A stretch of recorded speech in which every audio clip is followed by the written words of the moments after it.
Namaste and good morning, everyone. We will start with the session for the 200-hour syllabus, Anatomy and Physiology. Before we start, we would like to chant one opening prayer and Om one time. I will chant one mantra and then we will chant Om one time. Om Asato Ma 𝐂𝐥𝐚𝐬 Tamaso Ma 𝐤𝐨𝐺𝐚𝐬 Mrityorma Amritam Gamaya.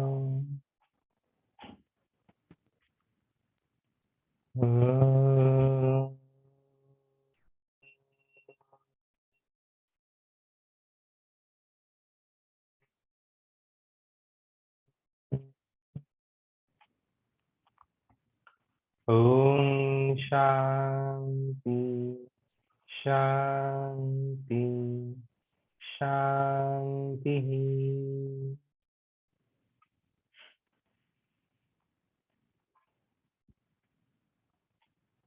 Thank you so much.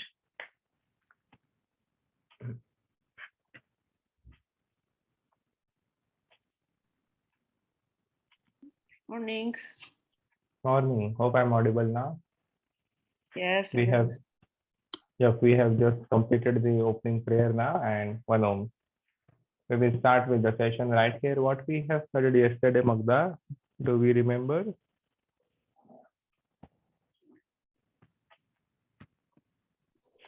Yes, the skeletal axis structure. Yeah, the head and the neck.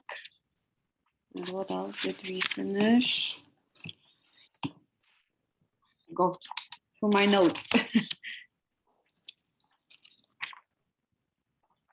About the spine?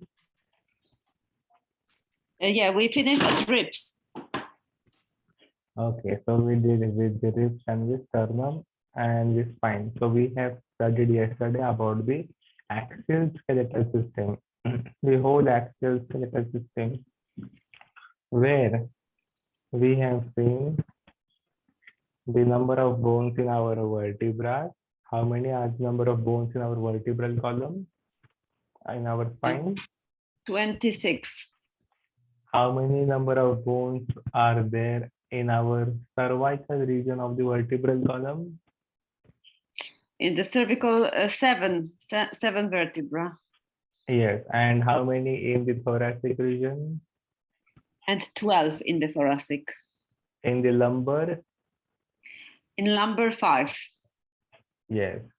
So the rest, how many ribs will be there in our body? 24 plus sternum, so 25.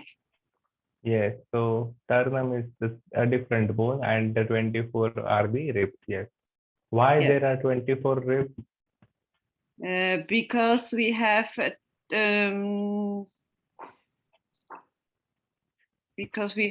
the vertebral, the same number of vertebra. The 12 vertebrae. Yes. So 12 vertebrae will make our 24 ribs on each side. So the ribs are connected to the vertebra. Yeah. From left and the right, which connects the 12 thoracic vertebrae. Mm-hmm. Yeah. And which is the floating bone in our body? 2 on each side, so 4 together. No. I said which is the only floating bone in our body. I did not say which. Yeah. The only floating, I think it's the thyroid. Yeah. Thyroid is not a bone. No, yeah. I mean, at the thyroid, the one at the windpipe. Yep. So the one which is located at the windpipe. So that is thyroid bone. So today we will see about the appendicular skeleton now. appendicular skeletal system we will see today. The bones in the appendicular skeleton. Can you see the whiteboard clearly? Yes, yes, I can. Okay. Now, the first one about the appendicular skeletal system, I will write the word pectoral girdle. The word pectoral girdle. What does this word pectoral girdle mean? It means the bones which connect our arm to axial skeletal system.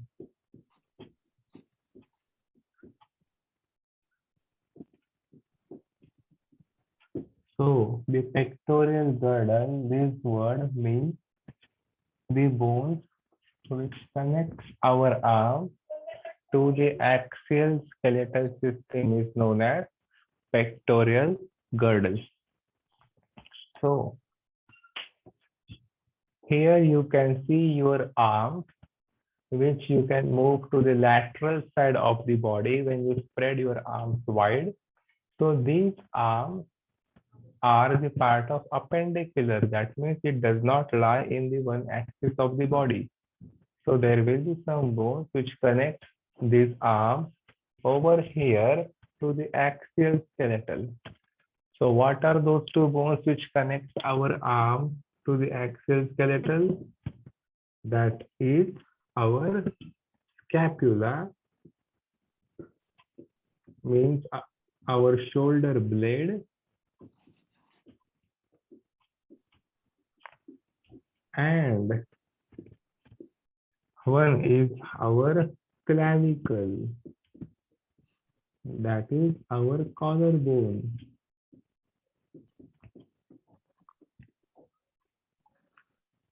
So these two are the only bones which connect our arms to the axial skeletal system. So one is the shoulder blade and the other one is the collarbone, that is the clavicle. So scapula and the clavicle are the two bones which connects our one single arm to the axial skeleton. So in total, how many bones will be there in the pectoral girdle? There will be 4 bones in the pectoral girdle. Okay. So each side one, yeah? Each side, yes, one. We have, you will see, if you place an arm on your shoulder blade, this is your shoulder blade, one bone. This is your another shoulder blade. So both the sides, one shoulder blade. Both the sides, you have 2 collars. You know the collarbone just above the rib, which connects here to our shoulder blade behind.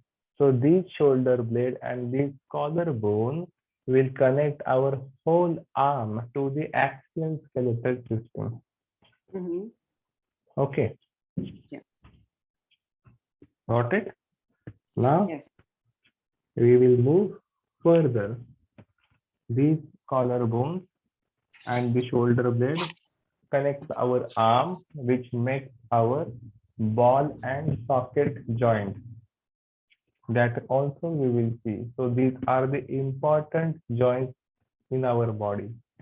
To make sure to do many advanced postures, we need to open up our shoulder joints and also hip joints. That is nothing but the pectoral girdle. We will see later about pelvic girdle as well. So here we'll talk about the joints later. Just we will see about the bones here now. I am erasing this.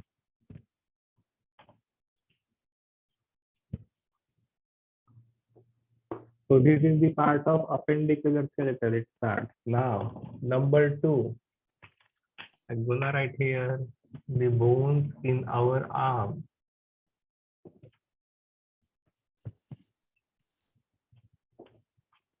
What are the bones in our arms here? The longest bone in our upper arm. So, in our upper arm, the bone is known as humerus. Here I will write in bracket upper arm.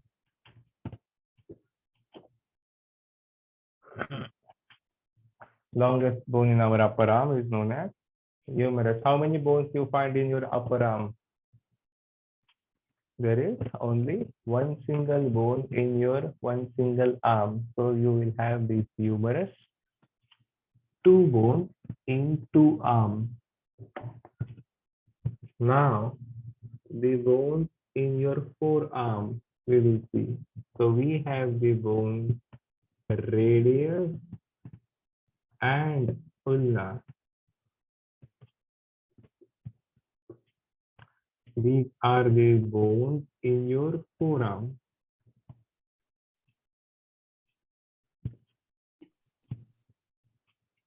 Similarly, we have two radius bones and two ulna bones in our two arms. So we have total of 4.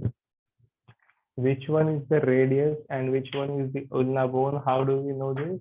That means here, if I will show the arm to the thumb side, if you see and about the bone in your arm to the thumb side, that bone is known to be as the radius bone.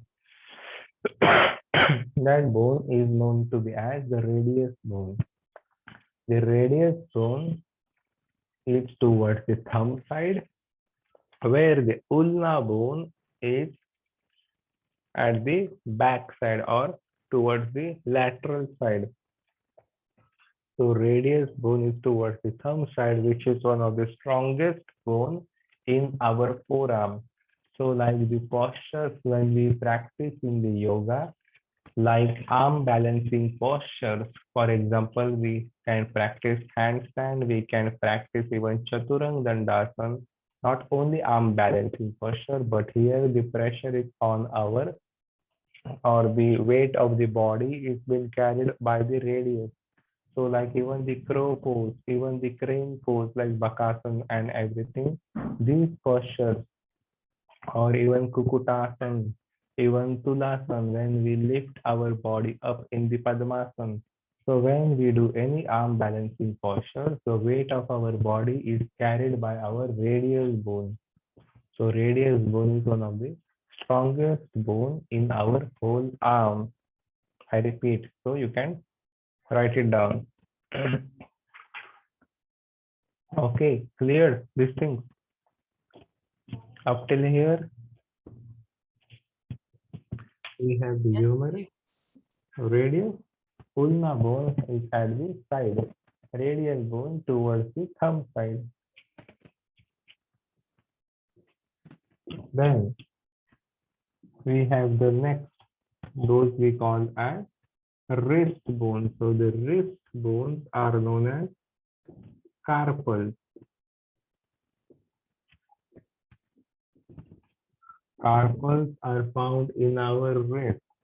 So there are 7 to 8 carpals. Here we will count as 8 carpals, which is connected to the set of 3 carpals. So here the carpals are very irregular bones, which are not in the same shape. We have the cuboid, we have the lunate, we have the scaphoid, we have the many different types of carpals here present in an irregular shape. So these carpals are all the wrist bones. Only in our wrist, I am saying, are the carpals. How many carpals in one wrist? There will be 8 carpals in one wrist. So how many carpals will be present in our both the wrists? 16, yeah? Yep. So 16 number of carpals, which are nothing but our wrist bones, are in irregular shape. And The why strongest, you say, why did you say that there might be also 7 or 8, you said at the beginning, right? They are fused. Yeah, they are fused. Not only 7 and 8. We have the 8 carpals. So like 7 to 8 fused carpals. All right. Not, yeah. They are fused. Consider 8 only. Yes. Now, all these carpals you find in the wrist bones. Here I will write down the next word, metacarpals. Metacarpals are in your hand. You can say in your palm or at the back of your palm. You have 5 fingers in one hand. So the number of metacarpals are these bones which connect our wrist bones to our fingers. I repeat, the metacarpals are the bones which connect our wrist bones to our fingers. So we have the 5 metacarpals. If you see this hand, one going to the little finger, the other to the ring finger, then to the middle finger, then to the index finger, and to the thumb. So these are the 5 metacarpals towards each and every finger, which connects our wrist and the finger. At the back of our palm here, you find the metacarpals, 5 metacarpals in one hand. So how many metacarpals do we have in our arms? 10. 10 metacarpals we do have in our both the arms. Now, the next word I will write here, phalanges, the bones. Phalanges are found in our fingers. Phalanges are the bones we do find in our finger. So in each and every finger, we have 3 phalanges. In each and every finger, we do have 3 phalanges. So if you see this finger, you will see here 3 separate bones, 1, 2, and 3. So these are 3 separate bones in each finger. Only in our thumb, if you will see, there are 2 phalanges. Only in our thumb, there are 2 phalanges. In the rest of the fingers, you will find 3 phalanges. So how many will be the number of phalanges in our fingers? In one arm, it will be 14, 1/4, approximately the number of phalanges. But in our both the arms, there will be 28 number of phalanges. Got it? They are connected to the metacarpals. So above this metacarpals, if you will see, these are the phalanges, the separate bones. Clear? Yes. Okay. So I will write here 28. Can you just count the number of bones in our arms? Like we have 28 bones in the fingers plus 10 metacarpals. How many? We have 38. 38 plus we have 16 carpals. 60 total. So we have the total 60 number of bones in our arm. I hope it's right. Yep. I'm not good in maths that much. So we have the total 60 number of bones in our arm. Can I erase this now? Yes.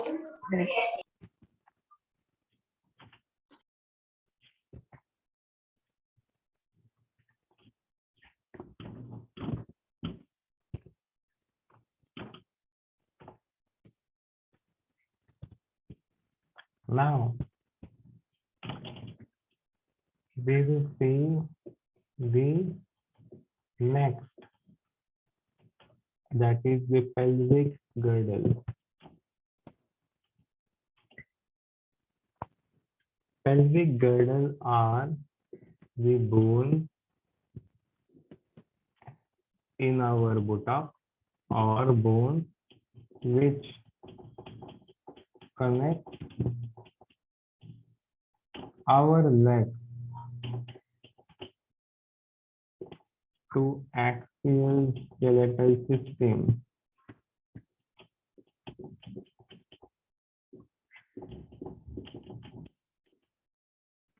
So the bones which connect our leg to the axial skeletal system is known to be as the pelvic girdle, and the bones which connect our both the arms to the axial skeletal system are known to be as pectoral girdle. Pectoral girdle where clavicle, the collarbone, and scapula, the shoulder blade. Here in our pelvic, which are these two bones which we count in our pelvic. So in our pelvic bone, there are the two important bones we should know, that is nothing but the whole pelvic. We count it as one single bone which connects our right buttocks, and to the left buttocks there is one single bone. Inside this pelvic we have the biggest bone that is not counted here. So there are many bones also, they are fused together in that pelvic, which are not counted separately in the pelvic. Those are ilium. So ilium bone is one of the biggest bone in our pelvic, where you find or on our buttock. So our buttock, our hip bones are known as the pelvic bones, where we have the smallest bone that is known as ischium. So ilium is the biggest bone in our pelvic. I will just write down the word, will not demonstrate or diagram. Larger bone in the pelvic, and ischium is the smaller bone. We can also say it as the seated bone at the bottom of the pelvic. We have the pubic bone as well at the center of the pelvic. In the center of pelvic, we have acetabular bone as well, but no need to worry. We need to only remember these bones. We have acetabular, we have iliac crest, ilium crest, ischium crest, all these fused bones. But we count one ilium as a larger bone in the pelvic. Ischium is our smaller bone in the pelvic, and the pubic bone is where? At the center of the pelvic. So these pelvic bones are not counted separately, like we have ilium bone on the right hip, ilium bone on the left hip. We have the ischium on the right and the left buttocks like this separately, and one single pubic bone in between ilium and ischium. Instead of counting like this separately, we count this ilium, ischium, and pubic as one single bone in the pelvic, which are fused together, and ilium, ischium, and pubic bones on the other pelvic that are fused together. So we have total number of bones 2 in our pelvic. Okay. Sir, So yeah.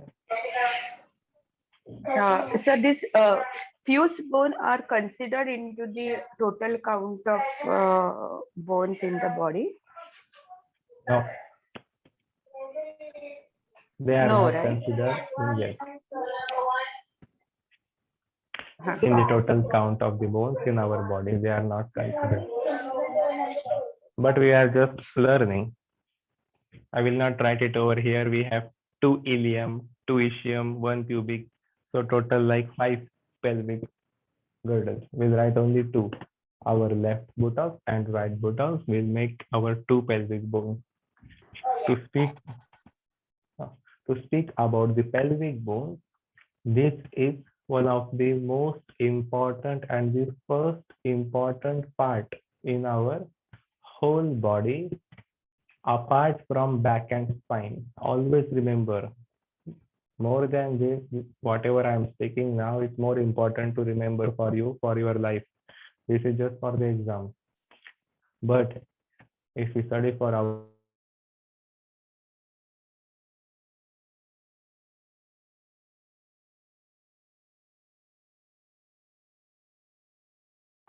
Yeah, please. Frozen. hello, I'm audible Frozen. now. Yes, now, but can you please Now you're repeat? audible. I will repeat because I lost the electricity at my place, so I was frozen. My Wi-Fi was out, uh, dead, but no worries. I have my data. You cannot just see the whiteboard because the electricity is not here at my place now, but I hope I am audible. Yes, yes, you We are can see audible. also. Okay, so the pelvic bones are the most important part in our body than the back and the spine. Even if we consider the back and the spine where our chakras are being located in our body, and that we need to keep it straight throughout the practice of yoga. Considering any asanas, we cannot bend our back in between. So like we should not round up our back from the middle section, like from the thoracic region. So we always remember to keep our back and spine straight. But people do not remember or do not consider pelvic as an important part, and they just focus more on the back and the spine. But why I'm saying this is more important than the spine, because the regions of the spine, that is the sacrum region, where our sacral chakra is located, and the Mooladhara or our tailbone. So sacrum and the coccyx, our tailbone, where our root chakra Mooladhara is located. These two bones are inside the pelvic. So our sacrum and the coccyx, the tailbone, are inside our pelvic. Then, when we practice yoga, why we should always focus on the pelvic? First, because if our pelvic are not in alignment, or if our hips are not squared, so like in many postures, almost all the postures, we have to make sure our hip bones are square before we keep our back and spine erect and straight in the neutral position. Our hip bone is should be squared. The most difficult asana, if I will tell you, in the yoga, you will not believe that how can be this the most difficult asana. But just to let you know, Samasthiti.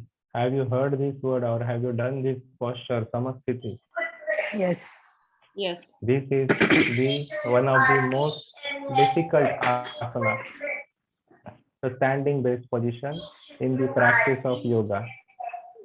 If the person can do this posture correctly, like in less period of time, the person can do the rest of the postures or work for the rest of the postures as well.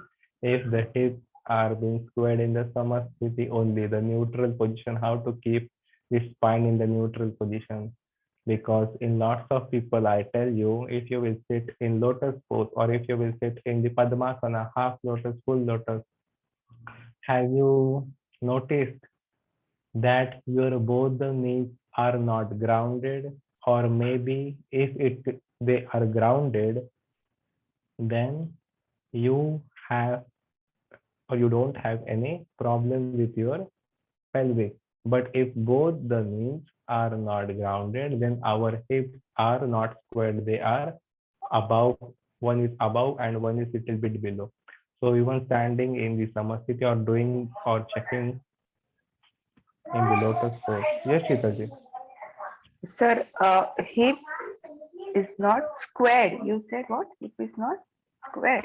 Hip should be squared. Like for example, in the warrior posture. Consider an example of warrior one. Okay.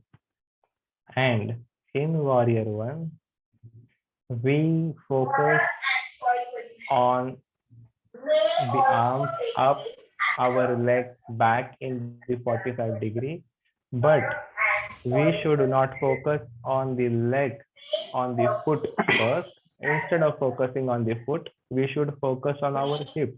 That means our pelvic should be squared. So these are common things we should notice first as a yoga practitioner, or we should focus before focusing on the different parts of the body. So that's what I was saying. Like in lotus pose, like are your knees, can you do the lotus pose, Sheetalji? Lotus pose means, so sorry, I don't know. Padmasana. Okay, okay. Just tell me.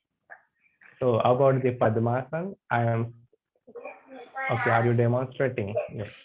Oh, yeah, Padmasana means Oh. this only, no? Yes, yes. So now we can see Sheetal, our student is performing the lotus pose. Just keep your back and spine straight from the tailbone. Yep. Here, her both the knees are grounded properly. So that means the arrangement of the pelvic is in alignment or they are squared. But for example, some people, can you lift one knee up little bit, Sheetalji? Yep, like this. So some people has a problem, just one knee is more up and the other knee is more down, likewise. So some people do have this kind of problem. That means the arrangement of the pelvic are not squared. You can really. So for those people, they need to keep a small pillow under the buttock. So for these people, they need to keep a pillow or they need to use some prop under their buttock, under their tailbone to arrange their pelvic. So even we need lots of arrangements in our pelvic to keep it in the neutral position. If we can keep the pelvic in the neutral position, then and then only we can keep our spine straight. If our base is only not fixed, pelvic, we cannot keep our spine straight in the neutral position. Sir, it means here in Iyengar, they tell us to keep a pillow or that load below your buttocks. So doing the asanas with that prop of load is more better, or without that. Doing the asanas with the props for the modern generation, these modern yogis need props because there are blockages in the channels or the joints are not open. Iyengar is a style of yoga. Iyengar is not the traditional form of the yoga, where our Rishi Munis like our Matsyendranath, our Gorakshanath, who have done all the postures of yoga, they have not used any prop. Even I will talk about the Iyengar. Himself, 𝐵𝐾𝐻 Iyengar, has not used a single prop in his life to practice yoga. If you will see any posture of Iyengar, his body was made up of like rubber, was complete flexible. But people should not get injury after doing his postures, Iyengar posture. So he told the people to make use of the prop. Okay. So Slowly, not if we can do, we can come out of the prop. Yeah, so better not to use props, but Iyengar yoga is all about the props to open up all our joints to avoid injuries. So props are better to avoid injuries. Okay, fine. Thank you. Thank you so much. We'll proceed now further. Sir, about Tadasan. So just show what you said, Tadasan. Many people won't do, not do it correctly. So the way we demonstrated like Padmasana, so what is exactly how to do Tadasana? Like Tadasana we will speak about tomorrow again with about pelvic and about the spine. Tadasana. I will show it okay, over here. I will demonstrate. I am not using the mat today, but I will demonstrate here okay, with behind. Okay. okay, will do. Thank you. We will just complete the bones, I think, in the appendicular skeletal first. We have the less time left. We will see about the spine injury and pelvic about tomorrow. So the number fourth one, we will see the bones in our leg, where the bone in our upper leg is known as femur.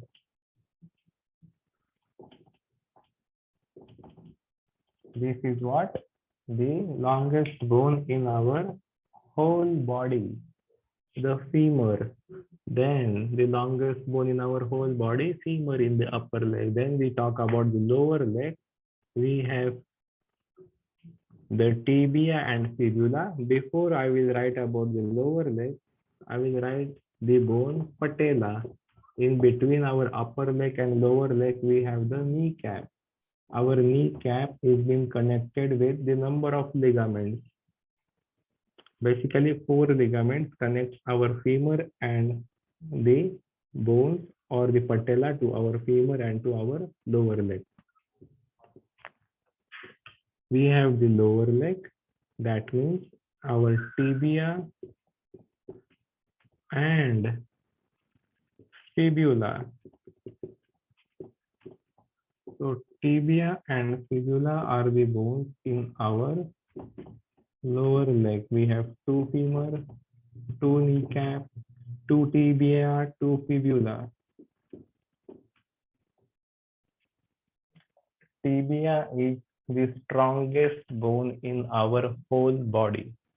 I repeat, tibia is the strongest bone in our whole body, like the radius bone, which is towards the thumb side in our forearm.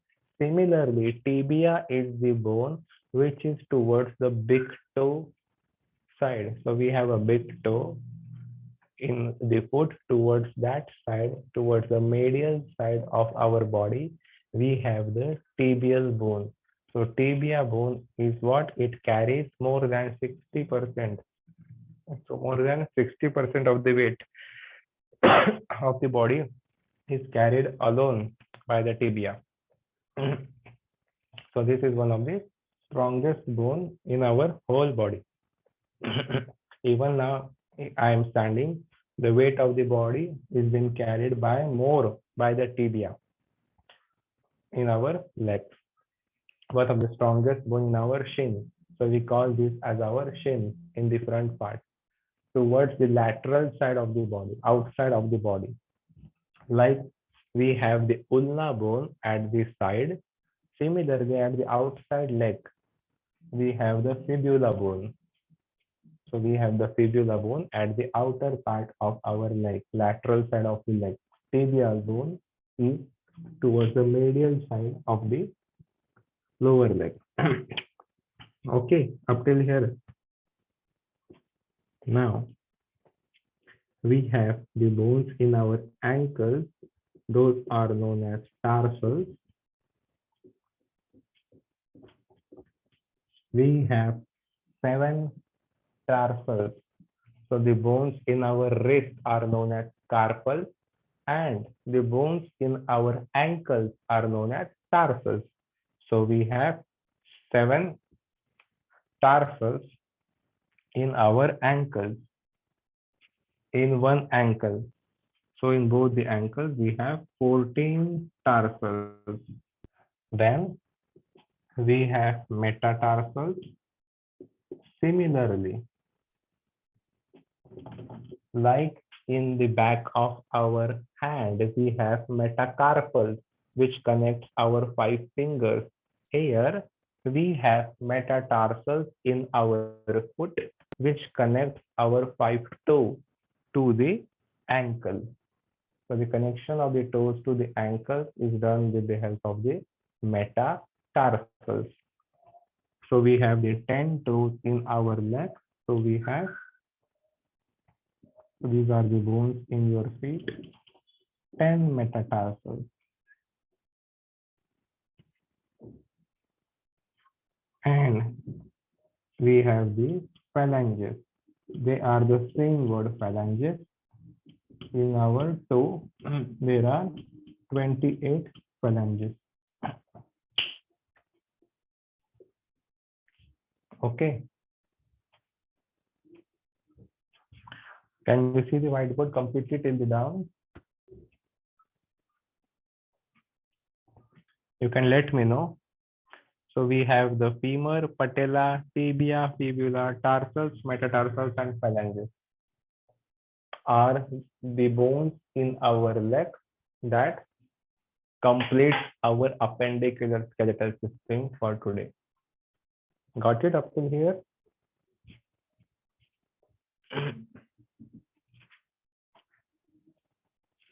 Hello, am I audible? Yes, yes, Yes. yeah. Got it, yeah. Anything you can, or you have any questions up till here today? What bones we have seen? I have a question about this fibula. This is the inside part of the lower leg, yeah? Outside part of the lower leg is the fibula. Outside. So lateral side, so away from this midline, outside of the body is the fibula. The tibia is towards the big toe. So where is our big toe? You can notice. And towards the big toe side, we have the tibial bone. That is the strongest bone. If you will hit or knock that bone, you will hear the sound. That is the tough bone, tough. More number of calcium ions in that particular bone. Yeah. Thank you. Okay. So we have also total number of 28 plus 10, 38 plus 4. So we have also like 60 bones present in our 70. 70. 60. Yep. So 60 bones in our leg. So 60 bones in our arm, 60 bones in our legs. Then we have the 4 bones in our pectoral girdle and 2 bones in our pelvic girdle. That completes our appendicular skeletal system for today. For tomorrow, we will see some things about the joints and about the spine, about the pelvis, about how to keep our body in alignment. That also we will see in short only. Okay. Yes. Thank you. We will end up now our session with one Om chant. So keeping your eyes closed, take a long breath, keeping your back and spine straight, and chant Om 1 time, followed by Shanti 3 times.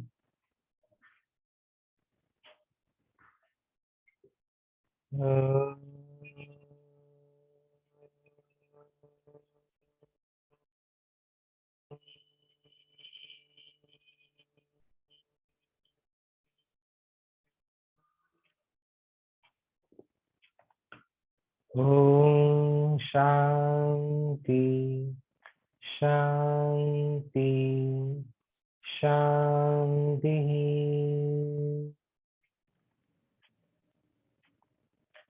Thank you so much, 𝐂𝐥𝐚𝐬 and Magda. Thank you. And all the Namaste. people. Thank you. I end up the meeting now. See you tomorrow, everyone. See you. Thank you, sir.